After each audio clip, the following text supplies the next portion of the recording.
Pemerintah Kabupaten Aceh Besar memberikan bonus kepada para atlet dan pelatih yang berhasil meraih medali pada Pekan Olahraga Pelajar Daerah Popda 2022 yang berlangsung di Aceh Barat beberapa waktu yang lalu. Penyerahan bonus dilakukan PJ Bupati Aceh Besar Muhammad Iswanto di halaman kantor Bupati usai memimpin apel pagi Senin 5 September 2022. Besaran bonus yang diberikan berbeda sesuai dengan medali yang berhasil diraih para atlet. PJ Bupati Muhammad Iswanto dalam arahannya menyebutkan pemberian bonus bagi para atlet dan pelatih merupakan bentuk dukungan dan apresiasi dari pemerintah atas kerja keras mereka dalam mengharumkan nama Aceh Besar. Muhammad Iswanto menyampaikan selamat kepada para atlet dan pelatih serta berpesan agar mereka terus fokus menggeluti bidang masing-masing dalam upaya meningkatkan kesiapan untuk ajang olahraga mendatang. Seorang atlet panahan peraih medali emas, Dion Rifki, usai menerima bonus, menyampaikan terima kasih atas kepedulian pemerintah Kabupaten Aceh Besar terhadap para atlet.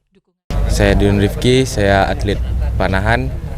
Saya memperoleh 5 medali emas di ajang event Pekan Olahraga Pelajar Daerah di Melabuh.